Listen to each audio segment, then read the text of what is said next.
হে দোস্ত নমস্কাৰ, মই শিৱাজী দ্বাৰা আপুনি চাই আছে শিৱাজী ব্লগছ। তো আমি আহিছোঁ মানে 2 দিনৰ কাৰণে নেচাৰ কেম্প। আমি এতিয়া আছোঁ বগামাটি পিকনিক স্পট। তো চাওক ভিউটো কি ধুনীয়া, এই চাওক। সেই দোস্ত তো এতিয়া আমি পাহাৰৰ বাবে যাম। চাওক এইটো পাহাৰ, সন্মুখত আছে পাহাৰ, এইটো ভূটান পাহাৰ বুলি কয়। তো চাওক ইয়াতে আমাৰ 2জন ছাৰ আছে।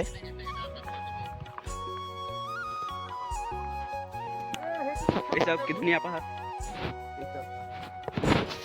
গছ দোস্তি। আমি যাইছোঁ আমাৰ থাকা ৰুমত, যিটো ৰুমত আমি মানে য'ৰ পৰা আমি আহিছোঁ। দোস্ত চাওক আগত কিমান মানুহ, চাওক এতিয়া ই পৰিছিল, চাওক ই এতিয়া পৰিলে নৰকত ডাইৰেক্ট নৰকত গেলা। কি আহিটো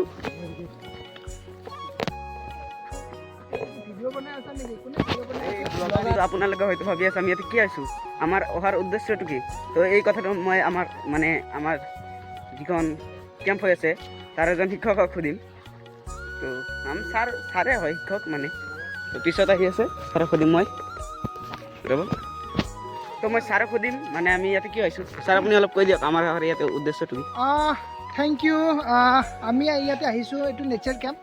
নেচাৰ কেম্পত আমাৰ যিটো নেচাৰ, আমাক নেচাৰ ঠিকে থাকিব লাগে, আৰু তাৰ কাৰণে তোমাৰ নামটো কি আছিল? শিৱাজিত ভৰালী বা তেওঁৰ লগৰ কেইটা, ঠিক তেনেকৈ বিভিন্ন স্কুলৰ পৰা আমাৰ ল'ৰা ছোৱালী আহিছে। উদ্দেশ্যটো হ'ল যে আমি প্ৰকৃতিক আমি ওচৰৰ পৰা যাই যাতে আমি বুজোঁ, আমি শিকোঁ, আমি যে প্ৰকৃতিক ধ্বংস কৰিব নালাগে। যেনেকৈ আমি এতিয়া জংঘলৰ পৰা আহি আছোঁ, এই ভিতৰত কোনোবা এইটো পেলাই থৈ আছিল, আমি যাই পেলাই এইটো উঠাই আনিছোঁ, কিন্তু এইটো তাত পেলালে কি হ'ব, ক্ষতি আছে। কিন্তু আমি যদি এইটো টাউনত পেলাওঁ, ইয়াত লোহাটিং বেপাৰীয়ে লৈ যায়। ঠিক তেনেকৈ আমি গছবোৰ যেনে তেনে কাটিব নালাগে।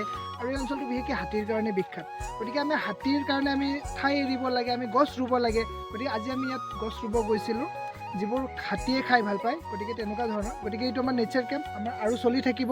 গতিকে মই ভৰালী এটা ভাল ব্লগাৰ বুলি শুনিছোঁ, গতিকে আমি আকৌ বনাব আৰু ব্লগ বনাব, আমি আলোচনা কৰিম, ঠিক আছে। তো ছাৰক ধন্যবাদ তৰফৰ পৰা ইমানখিনি কোৱাৰ বাবে। তো চাই থাকক, এতিয়া আমি যাই আছোঁ আমাৰ ৰুম, যিটো য'ত আমাৰ ৰাতিৰ থকাৰ ব্যৱস্থা কৰা হৈছে তাতে। সেই দোস্ত নমস্কাৰ, মই শিৱাজিত। এতিয়া টাইম আছে 5:05, মানে 5:50, 5:05 নহয়। তো এতিয়া ৰাতিপুৱা কালি ব্লগটো সামৰণি কৰিব পৰা নাই, কালি হাঁহি ধেমালি কৰি পাহৰি গৈছোঁ যে ব্লগ বনাই আছিলোঁ। তো আজি ব্লগটো মানে আজি আমি বগামাটি যাম। তো এতিয়া আমি 5টা বজাত উঠি কিনে মুখ চুখ ধুই ৰেডি হৈছোঁ। হৈছে এটা ঘূৰা চালোঁ, তাৰমানে এইটো মোৰ বাহন হয়, চাব নেকি গুৰু মই হয়, মানে উস্তাদ। এইটো খেৰাহী, এইটো লৈ আমাৰ ছাৰক দিম। এইটো এনেতো কিনিব গ'লে 10-15 হাজাৰ টকা পৰিব, এইটো লৈ আমাক ছাৰক দিম। আৰু ইয়াতে ধুনীয়া ধুনীয়া মোৰ মাইকীকেইটা আছে, চাওক। এইটো এটা মোৰ মাইকী, এইটো চাওক, এইটো মোৰ আটাইতকৈ ভাল মাইকী। ইয়াত এটা গণ্ডাৰ আছে, তো বগামাটি যাই লগ পাম। সেই দোস্ত নমস্কাৰ, মই শিৱাজিত। আৰু এতিয়া মই যাই আছোঁ বগামাটি। এতিয়া আপোনালোকক কৈছিলোঁ যে বগামাটি যাই লগ পাম। তো চাওক আগত কিমান মানুহ আছে, এই চাওক আৰু চাওক ধুনীয়া ধুনীয়া পাহাৰ আছে এইভাগে। তো এতিয়া পাহাৰৰ ওপৰত যাই লগ পাম। দোস্ত সন্মুখত এটা SSB কেম্প পাম, তাতে যাই আমি পানী চানী ল'ম। মানে SSB কেম্প আৰ্মিসকলে যে থাকে এইটো কেম্পে। আৰু এইটো বগামাটি হ'ল ভূটান বৰ্ডাৰৰ ওচৰত। মানে বগামাটি এটা বিখ্যাত জেগা, য'ত মানুহে দূৰৰ পৰা পিকনিক খাবলৈ আহে। আপুনি আহিছিল নেকি কমেণ্টত কৈ দিব। এই চাওক, এই ব্লগ বনাব খোজে কিন্তু ই লাজ খায়। সেই দোস্ত চাওক, এইটো আৰ্মি কেম্প পাই গৈছোঁ, মানে SSB কেম্প। চাওক ইয়াতে আমাৰ কাৰণে পানীৰ ব্যৱস্থা কৰি থৈছে, পানী দি আছে কাৰণে আমাক। চাওক আৰু সন্মুখত চাওক পাহাৰ আছে। ৰ'দ দিলে ভিউটো আৰু ধুনীয়া হ'লে হয়, কিন্তু বতৰ বেয়া কাৰণে ভিউটো ইমান ভাল নহয়।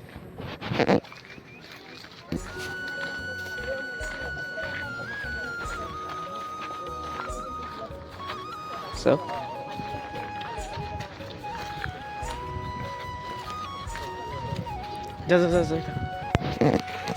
ইয়াত চাওকচোন গাইছ, একবাৰ বিল্লা হয়, বিল্লা।